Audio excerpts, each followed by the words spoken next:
over history, where you see it now. Is it weaker than it has been before? Is it stronger? Should we expect it to continue to weaken? Is it how formidable of an enemy is it? Okay, I guess I'll start. Before I start, I just want to say, Eitan, thank you for mentioning that NYC DC Connect. To some extent, I believe that we should turn the table at some point, because we in DC have so much to learn from what you all have been able to do and succeeded at. And hats off to everyone who's been involved in recent campaigns, who continues. Hats off to folks who are investing time and energy into advocacy, and especially Congress facing advocacy when it's not your job. Hats off to folks who are here in their free time. I really appreciate you being here. The AIPAC question is huge. I know my colleagues will dive and cover things that I hadn't even mentioned, because it's such a multi-pronged entity, and we're seeing the result of generations of work evolve and become policy that is implicating millions of human beings' lives, including hundreds of millions in the United States. The trajectory and the history is a bit convoluted. I do know that one of the founders of AIPAC, or one of the people that turned it from a grassroots organization where folks would send postcards sometimes to their members of Congress or raise money for pro-Israel messaging, one of those founders who created that initial evolution that made it this multi-billion-dollar entity was an advisor to weapons companies before he took on AIPAC as his pet project. So I know that part of the trajectory comes from a lot of intergenerational work, a lot of, I don't know if folks here know, in Jewish peoples or Zionist Jewish families in the United States, there's a long history of having what's called a tzedakah box, which is a little box where you donate money or coins every time you can. And over time that goes to an organization like the KKL, JNF, or AIPAC, or other, pro-Israel entities. So I think that intergenerational pull has created a foundation of political donations, and money is one of the forefronts of power that they have that I don't think we match yet. I know Tarek is working very hard on that. I know other parts of the movement are as well. And I think that their hold on Congress has been really, really influential in the past years, where you have members of Congress facing fear tactics that have worked in the past and are working less today than ever before. Every single decision that they make in regards to the Middle East goes through an AIPAC person, or goes through the AIPAC muscle that they've established in their minds due to this kind of prolonged effort to guide them into specific policy. So I think where their power comes from at the moment is predominantly money as a tool of influence in Congress and the administration. Their intergenerational pull and the foundation of donating and political donating in predominantly Jewish American families. Their hold on Congress that we'll get into afterwards when we discuss tactics. And one more thing is their coalitions that they have made with CUFI, for example, Christians United for Israel, and the Evangelical Zionist Lobby in general. That's a really strong coalition, also intergenerational, that we're seeing a lot of its influence today. I'll pass it to Jamal. Yeah, so my experience with AIPAC starts from working on the Hill. And so I used to work on the Hill for a member of Congress who was actually very active on Palestine, and was Brian Baird. He was the first, he and Keith Ellison were the first U.S. officials to actually go into Gaza in 2009 after Cast led. And anyway, so and I was a legislative assistant, and unlike all, most of what you do in Congress if you're staff is, you take a lot of meetings. You're just meeting with constituent groups, lobby groups, various interests from the district. And to be honest, I was young. I didn't really know what I was doing. when I first started, it was like I would sit down in these meetings and it'd just be like a flurry of acronyms coming my way. I'm like, oh yeah, and I'm writing it down. I have no idea what's going on. The one group though, where the leadership staff, in the office made sure that I was prepared was when AIPAC came to town. And it was, the way AIPAC operates, I mean, there's many different facets of it, but from my perspective at the time, it was one sweet little old lady who would come to town, and I was told, you roll out the red carpet. Not in those words, but you got to be careful. This is an important meeting. This is an important person. And prior to my boss's advocacy, she had, I think, organized fundraisers for him in the district and things like that. So this was a relationship that needed to be managed. But it wasn't just, so AIPAC has at least one person in every congressional district that I think is really relevant to us, because I think that AIPAC can be built up as this big sort of monolithic, scary thing where there's conspiracies about how they operate, and they're spending, now millions of dollars in elections. And I think there's a risk that activists on the outside say, okay, it's all a conspiracy, or it's this, it's an entity that we can't counter. But at its heart, what AIPAC is doing is organizing people in congressional districts and making sure that every member of Congress has at least one person who is the AIPAC representative and who is, a voter, usually somebody who's organizing fundraisers, member of the community.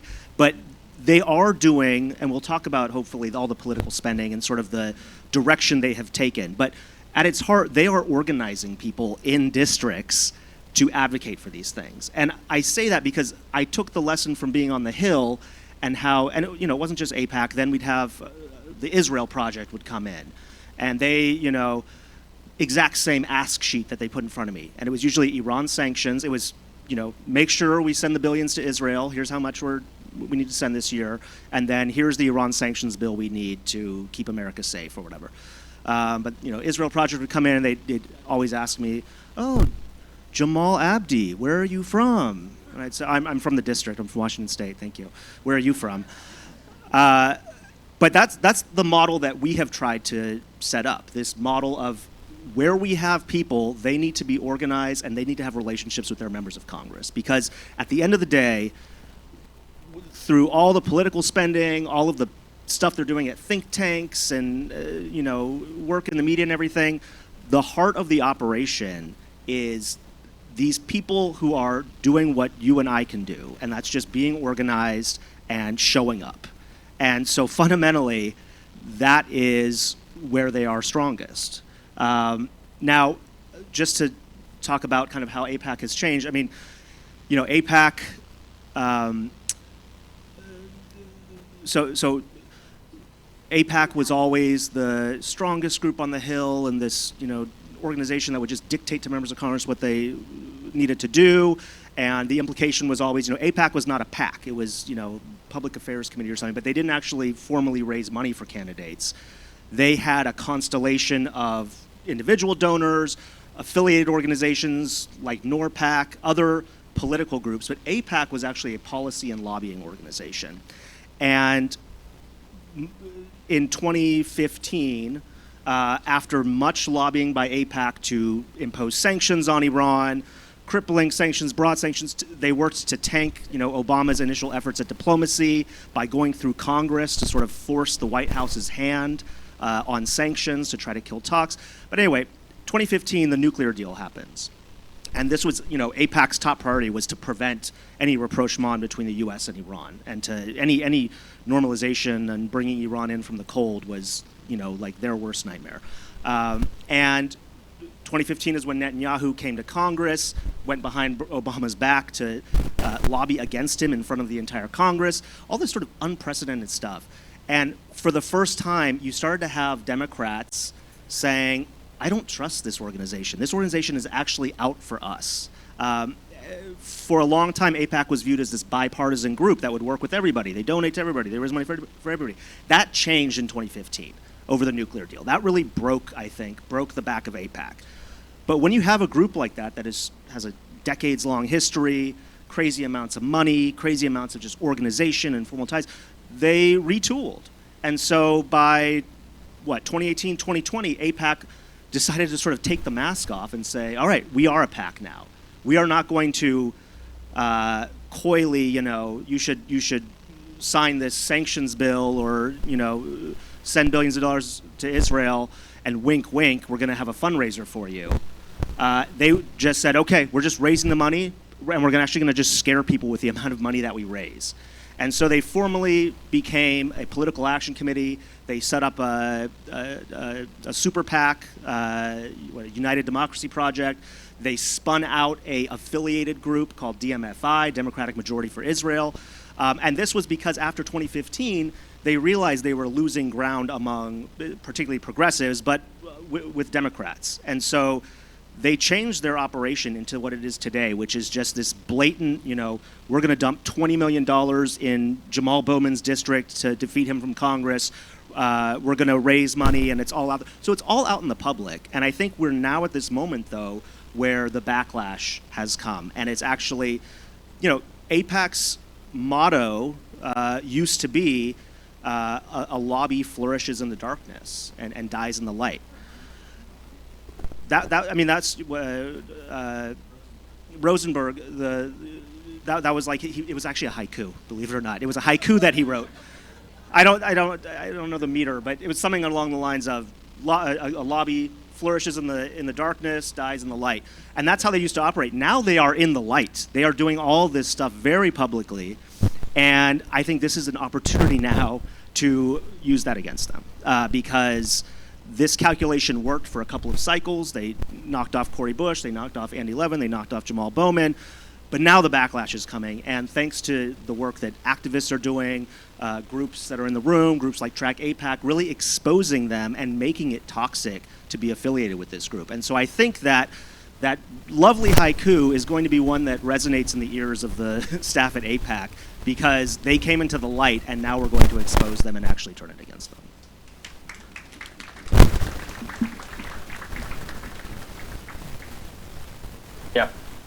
Yeah, Todd. Over to you. Can I just say one? Can you hear me? Just one thing I want to inject, Yep. which is, can you also address, if relevant to what you're saying, the cracks that we're seeing, not just in terms of AIPAC's popularity or support among Democrats, but with people like Tom Massey, right, who talks about having an AIPAC babysitter. So the bipartisan nature, hopefully, of the shift. Yeah, absolutely. And just want to say thanks to the People's Forum, to NIAC, to everyone for coming. Really appreciate the community that you are building and the work that you are doing, because in order to take on the infrastructure that AIPAC has built over decades, it is not going to be just one group, one organization, one community. It needs to be cross-sectional. It needs to be so many different people who recognize that AIPAC has actually been not a single issue organization, but actually by pushing members of Congress to provide this unconditional level of support for an ever authoritarian and further extreme regime in Israel, we're actually seeing politicians now having to take positions on prioritizing funding to the starvation of Palestinian children, to the bombing of civilians in numerous countries in the Middle East, and at the expense of infrastructure here at home, at the expense of food and nutrition assistance for struggling, vulnerable Americans, and at the expense of our own security here at home when it comes to what ICE is doing to our communities, what is happening on college campuses, and the level of repression and the attacks on our free speech. AIPAC is actually undermining every component of our American values, and that is something that cannot be forgotten. And I think that is one reason, coming back to Katie's point, why it's so important for us to recognize that this isn't just a Democrat issue, this isn't just a partisan issue, this isn't a progressive issue, this is an American issue, plain and simple. There are millions of Americans that are seeing how problematic this policy of unconditional support has been that AIPAC has been championing and pushing down the throats of our members of Congress that are supposed to be representing us. And it's also why you're seeing the Marjorie Taylor Greenes push back, the Tom Massey's push back, the Seth Moultons who have taken money from AIPAC for years, for numerous cycles, now not just saying I'm not going to take their money, but actually I'm going to return their money for the first time ever. Now, where are they on their policies? Where are their votes? There's still a long way to go. There's absolutely an important role for organizations like NIAC, like A New Policy, like FCNL, to be on the Hill doing the lobbying work that needs to happen, because these members, at the end of the day, we know that they're hearing more from millions of Americans about their frustration with this unconditional support on social media, through phone calls, from emails. But what they're not getting is those in-person touch points every single day in a systematic way that AIPAC has actually built, and that the Israel First lobby has instituted and incorporated into their work for years. And so that's why it's so important for our organizations to have the capacity to do the work that we are doing, because I'll be honest, like, AIPAC has never been weaker. And I think part of the reason is, like Odelia said, they thrive on their power, which is the money in politics today. And I think we got the history as well about like where AIPAC has been effective and where they have been successful. But at a certain point, money does have diminishing marginal returns. And when you are fighting a messaging battle and you are fighting for policies that are just unequivocally undermining the communities that are going to get those elected officials elected, there's only so much that money can do. And there's only so much that you can spend before it stops mattering. And I think we've already hit that point. And I think AIPAC realizes that. There are going to be instances where they're going to spend a lot of money, but when you're talking about the 60, 70, 80, even more candidates that are viable, that are running legitimate campaigns across the country against people who have just not been vocal on this issue, AIPAC can't spend $10 or $12 million in every single one of those races. And even if they did, in some of them, it won't matter.